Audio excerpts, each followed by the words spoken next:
സംസ്ഥാനത്ത് സാമൂഹിക സുരക്ഷാ പെൻഷൻ വാങ്ങുന്നവർക്കെല്ലാം ഈ ഓഗസ്റ്റ് മാസം മുതൽ സഹായം മുടങ്ങാതെ ലഭിക്കുന്നതിന് നമ്മൾ ഈ പറയുന്ന പ്രധാനപ്പെട്ട ഈ ഒരു കാര്യം തീർച്ചയായിട്ടും എല്ലാവരും ഒന്ന് ശ്രദ്ധിക്കണം.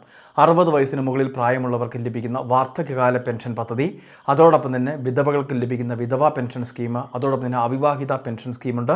അതോടൊപ്പം ഭിന്നശേഷി നേരിടുന്നവർക്ക് ലഭിക്കുന്ന ഭിന്നശേഷി ആനുകൂല്യം 1600 രൂപ, കർഷക തൊഴിലാളികൾക്ക് ലഭിക്കുന്ന 1600 രൂപ കർഷക പെൻഷൻ, അതോടൊപ്പം തന്നെ വിവിധ ക്ഷേമനിധി ബോർഡ് വഴി അംശാദായമൊക്കെ അടച്ച് ഏറ്റവും ഒടുവിൽ 60-ാം വയസ്സ് മുതൽ ഇവർക്ക് ലഭിക്കുന്ന പ്രതിമാസ പെൻഷൻ. ഈ ആനുകൂല്യങ്ങളെല്ലാം മുടങ്ങാതെ ലഭിക്കുന്നതിന് വേണ്ടി സർക്കാർ പറഞ്ഞിരുന്ന വേരിഫിക്കേഷൻ്റെ സമയപരിധി ഓഗസ്റ്റ് 24-ന് അവസാനിക്കുകയാണ്. ആനുകൂല്യം ഇനിയും തുടർന്ന് ലഭിക്കാൻ, അതായത് ഡിസംബർ മാസം, കഴിഞ്ഞ ഡിസംബർ 2024 ഡിസംബർ 31 വരെ പെൻഷൻ അപ്രൂവായിട്ട് അത് ബാങ്ക് അക്കൗണ്ടിലോ കൈകളിലോ ലഭിച്ച എല്ലാവരും ഈ ഒരു വേരിഫിക്കേഷനിൽ പങ്കെടുക്കണമെന്ന് അറിയിച്ചിരുന്നു. ബയോമെട്രിക് മസ്റ്ററിംഗ് എന്ന് പറയുന്ന വേരിഫിക്കേഷൻ പ്രക്രിയ ഈ ഓഗസ്റ്റ് 24-ാം തീയതി അവസാനിക്കുകയാണ്. ഇനിയും അവസരങ്ങളുണ്ടാകും, ഇളവുകളോടെ നമുക്ക് ചെയ്യാൻ സാധിക്കും. പക്ഷേ എത്ര നാൾ വൈകുന്നു അത്രയും നാളത്തെ പെൻഷൻ നമ്മളുടെ തടസ്സപ്പെടും. അപ്പോൾ എല്ലാം വിതരണം ചെയ്തിരിക്കുന്ന ആനുകൂല്യമുണ്ടാകും, 1600 വീതമുള്ള തുക. അത് പിന്നീട് നമുക്ക് ഒരിക്കലും ലഭിക്കുന്നതല്ല. അതുകൊണ്ട് തന്നെയാണ് ഈ 24-ാം തീയതിക്ക് മുൻപ് ഈ ആനുകൂല്യങ്ങൾക്ക് വേണ്ടി എല്ലാവരും ഈ കാര്യങ്ങൾ ചെയ്യണമെന്ന് അറിയിച്ചിട്ടുള്ളത്. ഇനി മസ്റ്ററിങ് ചെയ്ത ഒരുപാട് വ്യക്തികളുണ്ട്. മസ്റ്ററിങ് ചെയ്ത എല്ലാവരും സേവനയുടെ പെൻഷൻ വെബ്സൈറ്റിൽ അവരുടെ ആധാർ നമ്പർ കൈവശമുണ്ടെങ്കിൽ അതുപയോഗിച്ച് സ്മാർട്ട് ഫോൺ വഴി പരിശോധിക്കാവുന്നതേ ഉള്ളൂ. സേവന പെൻഷൻ എന്ന് ഗൂഗിൾ ക്രോമിൽ ഒന്ന് സെർച്ച് ചെയ്താൽ മതി.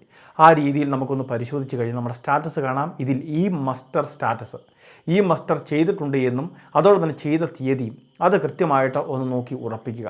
ചെയ്തിട്ടുണ്ട് എന്ന് കൃത്യമായിട്ട് മനസ്സിലാക്കുന്നതിന് വേണ്ടിയാണിത്. അങ്ങനെ അത് ഓക്കെയാണ് എന്ന് കാണുകയാണെങ്കിൽ മറ്റ് തടസ്സങ്ങളൊന്നുമില്ല. ഓണക്കാലത്ത് സർക്കാർ അനുവദിക്കുന്ന ഓരോ ആനുകൂല്യങ്ങളും വരുന്ന കുടിശ്ശിക പെൻഷൻ ഉൾപ്പെടെ ഒരു തടസ്സവും കൂടാതെ ലഭിക്കുന്നതായിരിക്കും. ഇത് ആധാറുമായിട്ട് അക്ഷയ കേന്ദ്രങ്ങളിൽ എത്തിച്ചേരേണ്ട പ്രക്രിയയാണ്.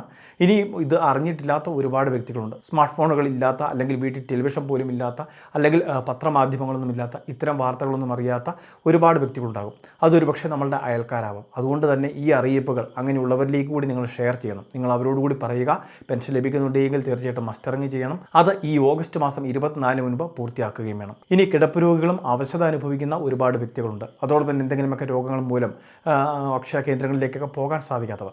അപ്പോൾ അങ്ങനെയുള്ളവർക്ക് വേണ്ടിയാണ് ഹോം മസ്റ്ററിംഗ് എന്ന് പറയുന്ന മറ്റൊരു സംവിധാനമുള്ളത്. അക്ഷയ കേന്ദ്രത്തിലെ പ്രതിനിധി ജീവനക്കാർ നമ്മളുടെ വീടുകളിലെത്തി മസ്റ്ററിംഗ് ചെയ്തു കൊടുക്കുന്ന ഒരു സംവിധാനം. അതിനൊക്കെ ഒരു നിശ്ചിത നിരക്കുണ്ട്. എങ്കിൽ പോലും അത് വലിയ ഒരു ബാധ്യതയായിട്ട് വരികയില്ല. ചെറിയ എമൗണ്ട് മാത്രമേ ഉള്ളൂ. പരമാവധി 50 രൂപ മുതൽ 100 രൂപ വരെ മാത്രം. അതുമാത്രമല്ല, നമുക്ക് പിന്നീട് 1600 രൂപ വരെയുള്ള പെൻഷൻ മുടങ്ങാതെ ലഭിക്കുകയും ചെയ്യും. അപ്പോൾ അങ്ങനെയുള്ള വ്യക്തികളെ സംബന്ധിച്ചിടത്തോളം കിടപ്പ് രോഗികളുടെ വിവരങ്ങൾ പഞ്ചായത്തിൽ അല്ലെങ്കിൽ വാർഡ് മെമ്പറുടെ പക്കൽ കൃത്യമായിട്ട് അറിയിക്കണമെന്ന് പറഞ്ഞിരുന്നു, അല്ലെങ്കിൽ അക്ഷയ കേന്ദ്രങ്ങളിൽ അറിയിക്കണമെന്ന് പറഞ്ഞിട്ടുണ്ടായിരുന്നു. അപ്പോൾ ഈ കാര്യങ്ങളെല്ലാം അറിയിച്ചു എന്ന് വിശ്വസിക്കുകയാണ്. ഇനി വരുന്ന ദിവസങ്ങളിലെല്ലാം ഹോം മസ്റ്ററിംഗ് കൂടുതൽ കാര്യക്ഷമമായിട്ട് നടത്തപ്പെടുന്ന സമയമാണ്. ഇനി നമ്മുടെ പ്രദേശത്ത് ഹോം മസ്റ്ററിങ്ങിന് വേണ്ടി അക്ഷയ കേന്ദ്രത്തിലെ ജീവനക്കാരെല്ലാം കൊടുത്തിട്ടും എത്തിച്ചേർന്നിട്ടില്ല എങ്കിൽ എന്നാണ് വരുന്നതെന്നൊക്കെ കൃത്യമായിട്ട് വിളിച്ചുകൂടി ഒന്ന് അന്വേഷിക്കുക. ഇനിയിപ്പോൾ 3 ആഴ്ചകൾ മാത്രമേ ഉള്ളൂ. അപ്പോൾ പെൻഷൻ വാങ്ങുന്ന എല്ലാവരും ഈ പ്രധാനപ്പെട്ട വേരിഫിക്കേഷനായിട്ടുള്ള ബയോമെട്രിക് മസ്റ്ററിംഗ് പൂർത്തിയാക്കണം. ഇത് പൂർത്തിയാക്കിയെങ്കിൽ മാത്രമേ നമുക്ക് ഈ 2025-26 സാമ്പത്തിക വർഷം മുഴുവനും ധനസഹായം ഉൾപ്പെടെ മുടങ്ങാതെ ലഭിക്കുകയുള്ളൂ. അപ്പോൾ ഈ പ്രധാനപ്പെട്ട അറിയിപ്പ് എല്ലാവരും ശ്രദ്ധിക്കുക, എല്ലാവരുടെയും ഷെയർ ചെയ്തെത്തിക്കുക. ഇതുപോലെ വിവിധ ഇൻഫർമേഷൻ തുടർന്ന് ലഭിക്കാൻ ചാനൽ സബ്സ്ക്രൈബ് ചെയ്യുക, ഫോളോ ചെയ്യുക.